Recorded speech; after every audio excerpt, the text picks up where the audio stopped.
వెతలు తీరును, కృపలు దొరుకును, సాటి లేనిది యేసుని నామం. యేసునామమే మధురం, మదిలో తలచిన ధన్యం. యేసునామమే మధురం. ప్రభువునందు ప్రియ దేవుని బిడ్డలారా, నేటి వాక్య ధ్యానం నిమిత్తం ప్రార్థన చేద్దాము. మమ్ములను మిక్కిలిగా ప్రేమిస్తున్న మా ప్రియ పరలోకపు తండ్రి, మీ పరిశుద్ధ ఘన నామమునకు వందనములు, స్తోత్రములు. నేటి వాక్య ధ్యానం ద్వారా మాతో మాట్లాడండి. మా ప్రేక్షకులు రక్షించబడాలి, ఆత్మీయంగా వర్ధిల్లాలి. అట్టి భాగ్యాన్ని ఇవ్వండి. వివిధ సమస్యలతో ఉన్నవారు విడుదల, పరిష్కారం పొందుటకు మీ కృప ఆవరింపచేయండి. ఏ వ్యక్తికి ఆ వ్యక్తి తన సమస్యను గుర్తిరిగి మీ పాదముల చెంతకు వచ్చుటకు సహాయము చేయండి. రక్షకుడైన యేసు నామమున ప్రార్థిస్తున్నాము తండ్రి, ఆమెన్. ప్రియమైన దేవుని బిడ్డలారా, దయచేసి మీ పరిశుద్ధ బైబిల్ గ్రంథాన్ని తెరవండి. ఎఫెసీ పత్రిక 5వ అధ్యాయము 20వ వచనము నుండి వాక్యాన్ని గమనిద్దాము. 15వ వచనం నుండి ఒకే సందేశం 21వ వచనం వరకు ఉంది. ఇది ఇంటర్లింక్డ్ అండ్ కనెక్టెడ్, ఒకదానికి ఒకటి అతుకబడి ఒకే సందేశంగా చెప్పాడు. దినాలు చెడ్డవి గనుక మీరెట్లా ఉండాలి? సమయాన్ని పోనివ్వద్దు, సద్వినియోగం చేసుకోండి.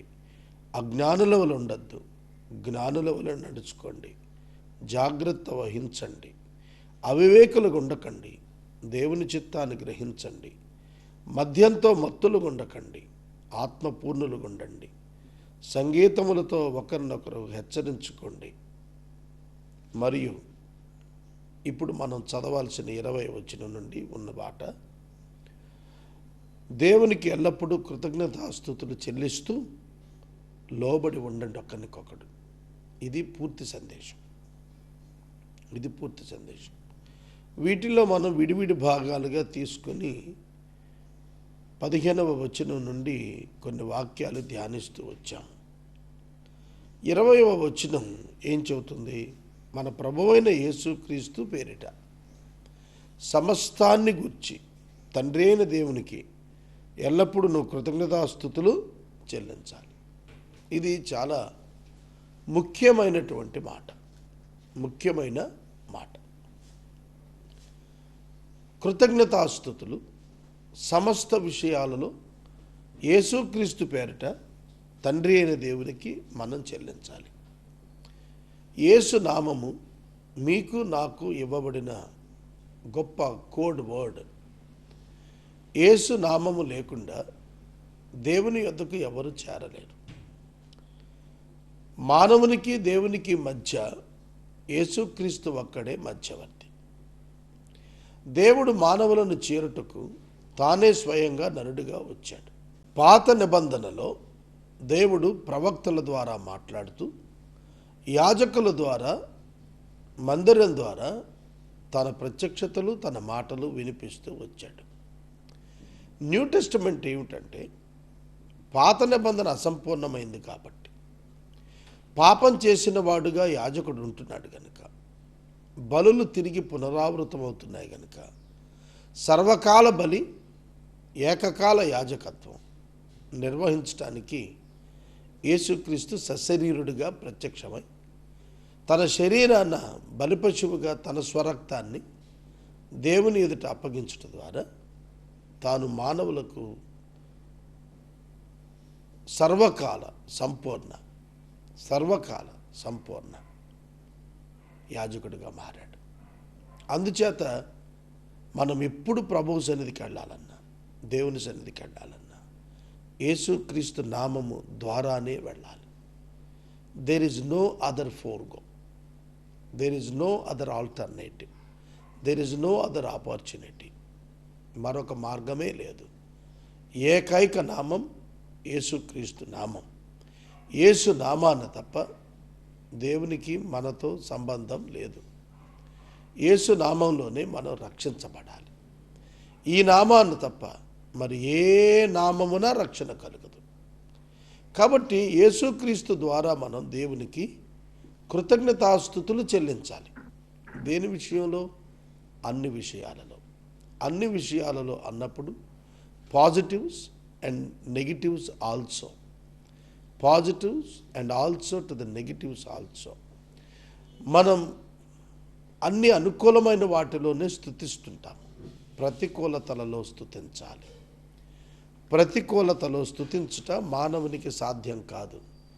ప్రతికూలతలో స్తుతించుట మెచ్యూర్డ్ బిలీవర్కి మాత్రమే సాధ్యమవుతుంది.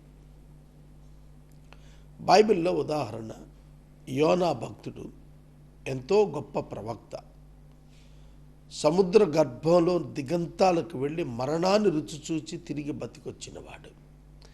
అటువంటి యోనా ఒక చిన్న ఎండ దెబ్బకు దేవునిపై సణిగాడు. ఇశ్రాయేలీయులు అరణ్య యాత్రలో ఆకాశం నుండి అనుదినం మన్నాను పొందుతూ కూడా డే టు డే లైఫ్లో ఎక్స్పీరియన్సింగ్ గాడ్ తెలుసుకుంటూ కూడా వాళ్ళు దేవునిపై గొణిగారు. కాబట్టి అలా కాకూడదు. మనం దేవుని రుచి చూస్తున్న మనం, దేవుని యొక్క క్రియలు ఎరుగుతున్న మనం ఎన్నడూ కూడాను దేవుణ్ణి తిరస్కరించకూడదు. దేవునికి వ్యతిరేకంగా మాట్లాడకూడదు. దేవునికి వ్యతిరేకంగా తలంచకూడదు. యేసుక్రీస్తునందు మనము పాజిటివ్గా దేవునికి స్తుతులు అర్పించాలి. పౌలు గారిని చూడండి, న్యూ టెస్టిమెంట్లో శ్రమనందుట తనకు మేలుగా లాభంగా ఎంచుకున్నాడు. శ్రమలు మహిమగా ఎంచుకున్నాడు. ఈ శ్రమలు సంపూర్ణతలో భాగాలను తెలుసుకున్నాడు. అందుకు దేవుని స్తుతించాడు, ప్రజలను ఆనందించమన్నాడు. యేసుక్రీస్తు ప్రభువు శిలువ యాత్రలో నా కోసం మీరు ఏడవవద్దు అని చెప్పాడు. శిలువలో తనకు దేవుడు ఇచ్చిన ఆ శ్రమంతటి కొరకై యేసుక్రీస్తు ప్రభువు దేవునికి వందనస్తుడుగానే ఉన్నాడు. దేవుని తోలనాడలా తిరస్కరించలా. కనుక మన జీవితంలో కొన్ని వ్యతిరేకమైనవి ఉన్నవి. వాటిల్లో మనం దేవుని చాలా తేటగా చూడగలుగుతాం, తెలుసుకోగలుగుతాం. ఇవాళ ఉదయం నేను వాక్యం చెప్తున్నప్పుడు నా హృదయంలో చాలా ఈ హంగర్ రిలీఫ్ ప్రాజెక్టుని గురించిన నీడ్స్ కోసమైన ప్రేయర్ రిక్వెస్ట్స్ ఉన్నవి. నేను వాటన్నింటినీ కూడా యేసు పాదాల చెంత పెట్టి వాటిని దేవునికి సమర్పించాను, దేవుని స్తుతించాను.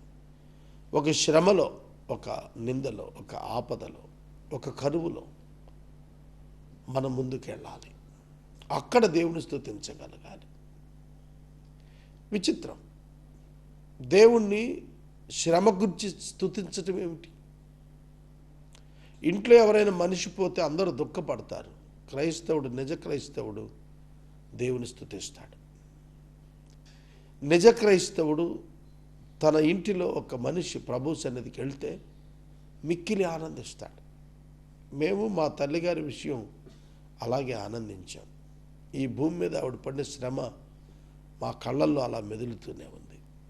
ఆమె డిపార్చర్, ఇమ్మీడియట్ డిపార్చర్, ఆవిడ చనిపోయిన ఇమ్మీడియట్గా we praise God near by the bed itself. ఆ మరణం పొందిన మంచం పక్కన నిలబడి దేవుని స్తుతించాను, దేవానికి వందనాలు. కనుక ఒక మరణం కృంగదీస్తుందా? నాకు ఒక స్ట్రేంజ్ ఎక్స్పీరియన్స్ మా మదర్ డిపార్చర్. ఒక్కోసారి అనిపిస్తుంది, ఫిజికల్గా భౌతికంగా ఆలోచిస్తారే అమ్మ లేదు కదా అనిపిస్తుంది. కానీ ఎక్కడుందో తలుచుకుంటుంటే దేవుని స్తుతించగలుగుతున్నాను. ఎలా ఉందో వాక్యం ప్రకారం ఆలోచన చేస్తుంటే దేవుని స్తుతించగలుగుతున్నాం. కనుక దేవుని స్తుతించాలంటే యేసుక్రీస్తు పేరిటే స్తుతించాలి. యేసుక్రీస్తు పేరిట ఎందుకంటే క్రీస్తునందు మనకు మహాభాగ్యం, పునరుద్ధాన భాగ్యం దొరికింది. యేసుక్రీస్తునందు మనకు శక్తి దొరుకుతుంది. యేసుక్రీస్తునందు మనకు జ్ఞానం దొరుకుతుంది. యేసుక్రీస్తునందు మనకు ధైర్యం దొరుకుతుంది. యేసుక్రీస్తునందు మనకు వనరులు దొరుకుతాయి. ఇది ఆధ్యాత్మికమైనటువంటి ప్రక్రియ. ఇదే మార్కెట్ ప్లేస్లో దొరికే కమోడిటీ కాదు, లేకపోతే ఒక చర్చిలో దొరికేటువంటి భాగ్యం కాదు. నీ హృదయంలోనే దేవుడించిన సిరుల విభాగం ఇది. నీ హృదయంలో పరిశుద్ధాత్మ దేవుడు నీతో మాట్లాడుతున్నాడు. ఇది నువ్వు ఎరగాలి. నిన్ను దేవుడు నడిపిస్తున్నది, ధైర్యపరుస్తుంది, నువ్వు తెలుసుకోవాలి. నాకెన్నో సమస్యలు ఉన్నాయి, కానీ పరిశుద్ధాత్మ దేవుడు నాలో ధైర్యాన్ని ఇస్తున్నాడు. కొన్ని సందర్భాల్లో మనం ఖచ్చితంగా జారి పడ్డాం అనుకుంటాం, కానీ ఆయన తిరిగి లేవనెత్తి నుంచోబెడతాడు. అది ఆ అనుభవాన్ని మనం చూసినప్పుడు స్తుతించక ఉండలేము. నీవు దేవుణ్ణి ఏది అడిగితే చాలు, అది యేసునామాన్న అది నీకు గ్రాంట్ చేయబడుతుంది. అది నీవు సదుద్దేశంతో, మంచి ఆలోచనతో, సత్ప్రవర్తనతో, ప్రభువునకు ఇంపైన జీవితంతో నీ రెండు పరిశుద్ధమైన చేతులను పైకెత్తి నీవు అడగగలిగితే God will surely grant it from above. ఆయన ఇస్తాడు. నేను ప్రార్థన విషయంలో మీకు మనవి చేస్తున్నాను. Prayer is the secret of success. మీరు ఎంత ప్రార్థనలో గడుపుతారు, మీరు ఎంతగా దేవునికి అనుసంధానం అవుతుంటారు, అంతగా మీ సమస్యలు తొలగిపోవటం మీరు చూస్తారు. అందుకే స్తుతించే అనుభవం కావాలి. మనం స్తుతిస్తున్నప్పుడు మన హృదయము దేవుని పట్ల కృతజ్ఞతతో, ఆనందంతో నిండిపోతుంది. సమస్యల పట్ల ఒక తేలిక భావన ఏర్పడుతుంది. కనుక ఆయన శక్తి నీలో విడుదలై నీవు ఆనందంగా ఉండగలుగుతావు. ఆ తరువాత పౌలు చెప్పిన ఫైనల్ వర్డ్ ఈ సెక్షన్లో ఏమిటంటే, మీరు ఒకరికి ఒకడు లోబడి ఉండండి, అందులో భయముతో అన్నాడు. Submitting to one another out of reverence for Christ. క్రీస్తు నందు మీరు భయం కలిగి ఒకరికొకరు లోబడండి అన్నాడు. ఇది మనకు రావట్లేదు. మనం ఒకరిపై ఒకరు బాస్ అంటే మనకి ఇష్టం, ఒకరిపై ఒకడు యజమానుడిగా ఉన్నటువంటి ఇష్టం, ఒకటిపై ఒకడు పెత్తనం చేయటువంటి ఇష్టం, ఒకటిపై ఒకడు డిక్టేట్ చేయటువంటి ఇష్టం, ఒకటిపై ఒకడు యాజమాన్యం చేయటువంటి ఇష్టం. కానీ ఒకరికి ఒకడు క్రీస్తునందరి భయంతో లోబడి ఉండటం ఎంతమందికి ఇష్టం? Submitting your self to others. ఇతరులకు నిన్ను నువ్వు సమర్పించుకోవటం, లోబడటం, ఇది చాలా కష్టం, చిన్న విషయం కాదు. The more you grow in spirit, the more you will be obedient to your neighbour. నీ ఇరుగు పొరుగు వారితో నీవు దీనత్వం కలిగి ఉంటావు. అయ్యో నేనే పాటు వాడినండి, మీరెంతో శ్రేష్ఠులు అన్నట్టుగా ఉంటాం. మనం ఎదటోడు ఏమి తెలియని వాడు మనకు అన్నీ తెలుసు అన్నట్టుగా ఉంటాం. ఎదుటివాడు అమాయకుడు అన్నట్టుగా ఉంటాం. మనకు అన్ని ఆరిందలు అన్నీ తెలుసు అనుకుంటాం. కానీ వాస్తవానికి మనకే ఏం తెలియదు. మనకంటే ఎక్కువ ఇతరులకే తెలుసు, కానీ మనం అలా భావించాం. ఇక్కడ వాళ్ళేంటో అది చెప్పలేదు ప్రభు. వాళ్ళు గొప్పోళ్ళు కనుక నువ్వు లోబడు అనలేదు. క్రీస్తు యేసునందలి భయంతో లోబడు అన్నాడు. అర్థమైందా? మీరు ఎందుకు లోబడాలంటే నీ పొరుగువాడు గొప్పవాడని, నీ పొరుగువాడు ఏమో అయి ఉన్నాడని కాదు. నీ పొరుగువానికి క్రీస్తునందలి భయంతో లోబడి ఉండమన్నాడు. సబ్మిట్ చేసుకోమన్నాడు. అంటే ఇతరులకు సహాయకారిగా నువ్వు మారు అని చెప్పాడు. ఈ మాట చాలామందికి అర్థం కాలేదు. నేను ఎంతమందికైనా సహాయకారిగా ఉపయోగపడటానికి ఇష్టపడుతుంటా. నా వలన ఈ ప్రయోజనం జరుగుతుందంటే నేను మొదట ఉంటాను. నా వలన ఈ మేలు జరుగుతుంది అంటే నేను దీనత్వంలోకి వెళ్ళటానికి ఎంతో వేగంగా వెళ్ళగలుగుతాను. I will submit myself to others. యేసుక్రీస్తు ప్రభు మనకు తనను తాను అప్పగించుకుని మనల్ని పైకి లేవనెత్తాడు.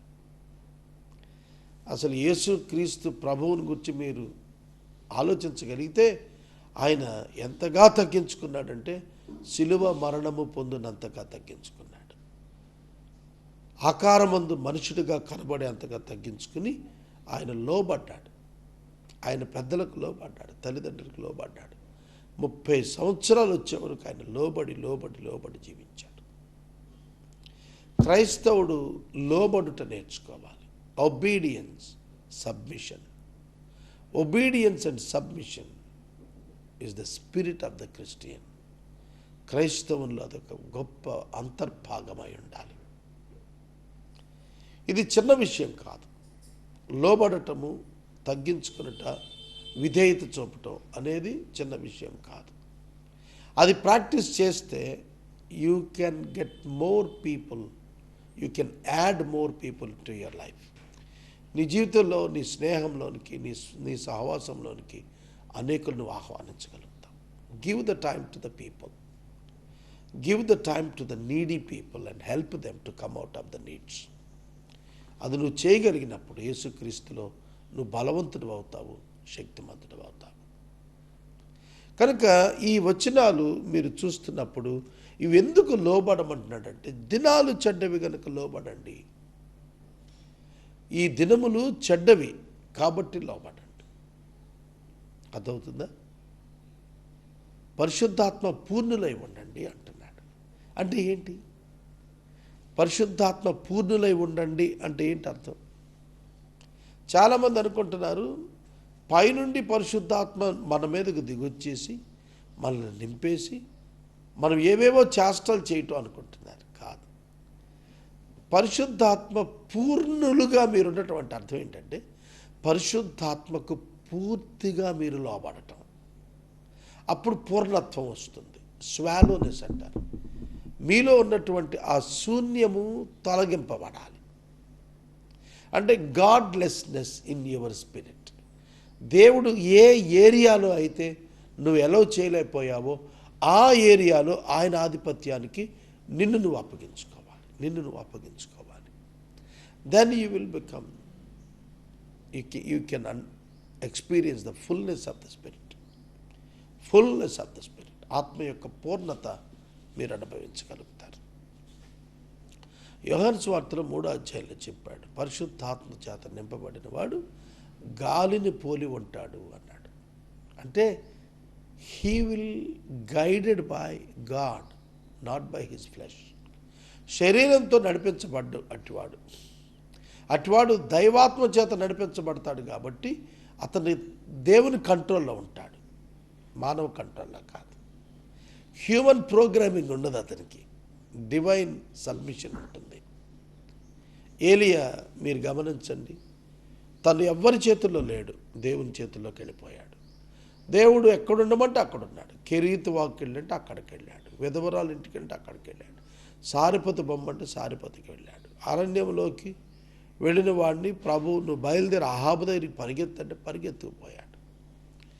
ఆత్మ పూర్ణత అంటే పూర్తిగా ఆత్మకు అప్పగించుకొని లోబడి ముందుకెళ్ళటం.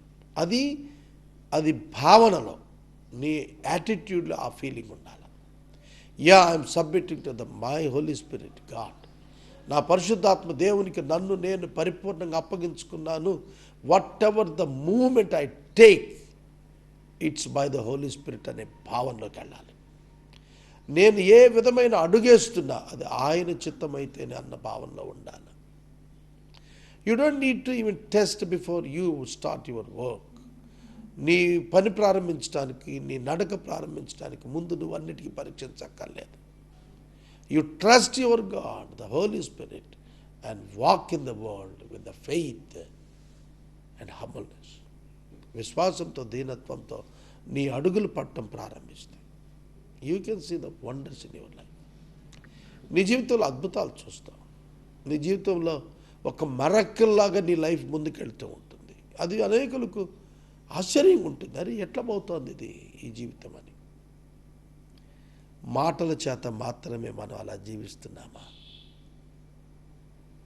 దేవుడు మనల్ని చూస్తున్నాడు. ఉట్టి మాటలు మాటలు మాటలు, దేవుని గురించి మాటలు.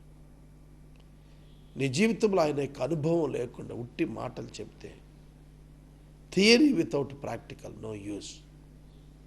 నీ జీవితంలో వాటిని అనుభవిస్తూ మాట్లాడాలి. అనుభవించట్లేదు, మాట్లాడద్దు. నీకు రుచి తెలిస్తే చెప్పు, తెలియకపోతే అబద్ధం ఆడకు. నువ్వు దేవుని గురించి చెప్పాలన్నా కూడాను నీ ఎక్స్పీరియన్స్లో దేవుడు ఏంటో చెప్పు. David experienced God and witnessed God as he experienced him. దావీదు దేవుని గురించి తన పర్సనల్ రిలేషన్షిప్లో ఏమి కలిగి ఉన్నాడో అదే చెప్పాడు. మరి మనం ఏం చెప్తున్నాం దేవుని గురించి? మన పర్సనల్ ఎక్స్పీరియన్స్లో ఉందా? ఆయన ఆశ్చర్యకరుడు అని నువ్వు వల్లిస్తే ఏంటి ఉపయోగం? ఎక్కడ నీ జీవితంలో ఆశ్చర్యకరుడు? Can you say that? At least can you prove it for your self? నీకు నువ్వు దాన్ని చెప్పుకోగలవా? ఇతరులకు కథ చెప్పడానికి ప్రయత్నించద్దు, ఇతరులకు సాక్ష్యం చెప్పడానికి ప్రయత్నించు. అది నీ సాక్ష్యమా? దేవుడు నమ్మదగిన వాడు. Is it your experience and the witness? లేకపోతే బైబిల్లో అబ్రహాముకు నమ్మకస్తుడు, ఇస్సాకు నమ్మకస్తుడు, అదా నీ అనుభవం? కాదు. దేవుడు నా జీవితంలో నమ్మకస్తుడు అని చెప్పగలిగిన వాడే నిజమైనటువంటి విశ్వాసం. God is so faithful in my life and God is so near to me every day. నాతో సమీపంగా ఆయన ఉన్నాడు, నా యందు నివసిస్తున్నాడు, నాలో చెలిస్తున్నాడు, నాతో మాట్లాడుతున్నాడు. ఇది ఎక్స్పీరియన్స్డ్గా చెప్పాలి, అనుభవంతో చెప్పాలి, అనుభవంతో చెప్పాలి. అనుభవం లేకుండా కాదు, అనుభవముతో చెప్పాలి. Lord, we are with you and you are with us. అది రావాలి అంటే నువ్వు నిత్యము ఆత్మదేవునితో అనుసంధానం అయ్యావనే భావనతో బ్రతకాలి. నువ్వు ప్రార్థిస్తున్నప్పుడు you must experience the holy spirit. పరిశుద్ధాత్మ యొక్క ప్రార్థన నీ అనుభవంలో రావాలి. కనుక నిన్నేమి ఆకాశంలోకి ఎక్కి దూకమట్లా, నేను ప్రాక్టికల్గా కూడాను నీ లైఫ్లో దైవాత్మ యొక్క సంపూర్ణమైన మూమెంట్ నీకు అర్థం కావాలి. ఎఫెసీ పత్రిక 5వ అధ్యాయం 1వ వచనంలోనే క్రీస్తు తన్ను తాను దేవునికి అర్పణగా బలిగా అర్పించుకున్నాడు. That's why we should fear to him. మన కొరకు ఆయన చేసిన త్యాగాన్ని బట్టి మనం భయపడాలి, దేవునికి భయపడాలి, దేవుని స్తుతించాలి. భయము అన్న దానిలోని ఒక తండ్రికి కుమారుడు భయపడేటువంటి భయం, అంతే కదప్ప ఒక భూతాన్ని చూసి భయపడేటువంటి భయం కాదు. Reverence, not fear. Reverence is different from fear. Fear అంటే భయం, నెగిటివ్ థింగ్. రెవరెన్స్ అంటే పాజిటివ్ థింగ్. రెవరెన్స్ అంటే వణుకుతుంది. ఎస్, హీఈస్ మై ఫాదర్, ఆయన నా దేవుడు, నా తండ్రి, కాబట్టి ఐ షుడ్ బి కేర్ఫుల్, నేను చాలా జాగ్రత్తగా ఉండాలి. నా ప్రభువు గొప్ప దేవుడు, పరిశుద్ధుడు, నేను పరిశుద్ధంగా ఉండాలి. ఇవాళ అత్యధిక శాతం జారత్వానికి అడుగుతున్నటువంటి చెడ్డ దినాల్లో మన పరిశుద్ధ దేవుని కలిగి ఉన్నామనే భయంతో మనం మన హృదయాన్ని ఆ భయం కిందకి తీసుకెళ్ళాలి. మన హృదయాన్ని ఆ భయం కిందకి తీసుకెళ్ళకపోతే మనం తిరుగుబాటుదారులం అవుతాం. We will go back to the sin again. మళ్ళీ మనం పాపానికి వెనక్కి వెళ్ళిపోతాం. క్రియాపూర్వకంగా బహిరంగమైన క్రియల్లోనే ఉండకపోవచ్చు, రహస్య పాపాల్లో చిక్కుకుపోతాం. అందుకనే ప్రభు చెప్పింది ఏంటంటే, యేసుక్రీస్తునందలి భయం కలిగి ఉండండి, మనుషుల్లో ఒకరికొకరు లోబడి ఉండండి. లోబడుట, సబ్మిషన్, దీనత్వం మనకు ఆభరణాలుగా మారినప్పుడు మనలను పైకి లేవనెత్తుతాయి ఆ రెండు మంచి లక్షణాలు. ఆ రెండు మంచి లక్షణాలు మనలను ఉన్నత స్థానానికి చేర్చడానికి ఒక సాధనాలుగా మారుతాయి. ఇది మనం గుర్తుంచుకోవాలి. 15వ వచనం నుండి 21వ వచనం వరకు ఈ మాటలన్నీ మనం చూస్తుండగా ఇందులో ఒక్క పదం దేవుని చిత్తము గ్రహించుకోండి అని పౌలు ఉటంకిస్తున్నాడు. గ్రహించండి, దేవుని చిత్తం గ్రహించండి. దేవుడు పరిశుద్ధుడు, పరిశుద్ధంగా మనం ఉండాలనుకుంటున్నాడు. అది దేవుని చిత్తం. దేవుడు సర్వజ్ఞుడు, మనము ఆయన జ్ఞానం పొంది మెళకువగా ఉండాలని ఆయన అనుకుంటున్నాడు. అది దేవుని చిత్తం. మనము మాటలో, మనము క్రియలో మాదిరిగా ఉండాలి అని దేవుడు అనుకుంటాడు. అది దేవుని చిత్తము. అది దేవుని చిత్తము. ప్రేమించుట దేవుని చిత్తము. ప్రేమించుట దేవుని చిత్తము. ఇది మన జీవితాల్లో మనం గ్రహించాలి. సువార్తీకరణ దేవుని చిత్తము. సువార్తీకరణ దేవుని చిత్తము. దీనికోసం నేను కనిపెట్టు కూర్చున్నానంటే యూజ్లెస్ థింగ్. నేను సువార్త ప్రకటన చెయ్యాలా వద్దా అని మోకాళ్ళు వేసానండి అని ఎవడనంటే అది వ్యర్థం. ఎందుకంటే అది దేవుని చిత్తం. సువార్త ప్రకటించడం దేవుని చిత్తము. ఇతరులకు సహాయపడటం దేవుని చిత్తము. దీనిలో ఆలోచించద్దు, దూకండి ఎదరికి. Go and help to others, go and serve others. ఇది దేవుని చిత్తము. పరిచర్య దేవుని చిత్తము. వాక్యము ప్రకటించిన దేవుని చిత్తము. దీనికోసం ఆలోచించద్దు. దేవుణ్ణి అడుగుతున్నానండి, టీవీలో మాట్లాడమంటాడో లేదో. నో, మాట్లాడే, ఏం తప్పలేదు. అర్థమవుతుందా? దేవుని చిత్తము, దేవుని చిత్తము అన్నప్పుడు వాక్యము చాలా తేటగా మన పట్ల దేవుని చిత్తం ఏంటో తెలియచేస్తోంది. అది మనం నెరవేర్చాలి. Very clear instruction only in Bible. బైబిల్లోనే తేటగా చెప్పబడింది, ఇట్లాగే బతకండిరా నాయన అని. నా మహిమార్థం ఇలా జీవించండి అని చెప్పి ఘంటాపదంగా బల్ల గుద్దినట్టుగా చెప్పాడు బైబిల్లో. Very clear for understanding. చాలా సులువుగా అర్థం చేసుకునేటట్టుగా చెప్పాడు. ఇట్లాగే బతకండి. పౌలు ఎన్ని హెచ్చరికలు ఇచ్చాడు మనకి, ఎన్ని నేర్పించాడు పౌలు. పాలిన్ లెటర్స్ మిమ్మల్ని సంపూర్ణమైన విశ్వాసిగా తయారు చేస్తాయి. ధ్యానం చేయండి వాటిని ధ్యానం చేయండి. మీరు సమయాన్ని పోగొట్టుకోరు. వాటిని ధ్యానం చేయండి, అవకాశాలు పోగొట్టుకోరు. ధ్యానం చేయండి, మీరు నిర్లక్ష్యంగా ఉండలేరు. ధ్యానం చేయండి, మీరు మెలకువగా ఉంటారు. వాక్యాన్ని మీరు ఎంతగా మెడిటేట్ చేస్తారో అంతగా మీలో శక్తి నింపబడుతుంది. శక్తి నింపబడుతుంది. ఆ శక్తి మిమ్మల్ని దేవుని కొరకు పౌరుషంగా నిలబెడుతుంది. అట్టి భాగ్యం ప్రభు మనందరికీ అనుగ్రహించును గాక. రేపటి దినం భార్య భర్తలను గురించిన ప్రాముఖ్యమైన పాఠాలు ప్రారంభించుకుందాం. తలలు వంచండి, ప్రార్థనలో ఏకీభవించండి. మమ్ములను మిక్కిలికి ప్రేమిస్తున్న మా ప్రియ తండ్రి, మీకు వందనాలు, స్తోత్రాలు. మా హృదయంలో ఉన్న ప్రతి ప్రార్థన మనవి మీ పాదముల చెంత ఉంచి ప్రార్థిస్తున్నాం. Open the doors for us, lord. Unlock the lakhs for us, lord.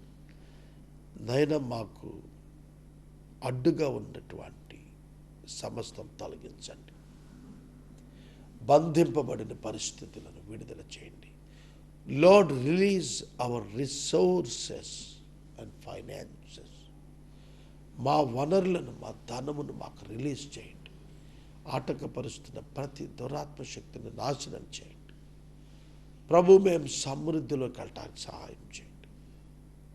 మా రక్షకుడా, మేము లోబడుట నేర్పండి, భయపడుట నేర్పండి, పరిశుద్ధత నేర్పండి, స్తుతించుట నేర్పండి. అట్టి కృపలతో అభిషేకించండి. యేసు నామమున ఈ మనవిని మీ పాదముల దగ్గర అడిగి వేడుతున్నాము తండ్రి, ఆమేన్. తండ్రి అయిన దేవుని ప్రేమ, కుమారుడైన యేసయ్య కృప, పరిశుద్ధాత్మ దేవుని యొక్క అన్యోన్య సహవాసం సదాకాలం మనకెల్లరకును తోడయుడును గాక. ఆమేన్.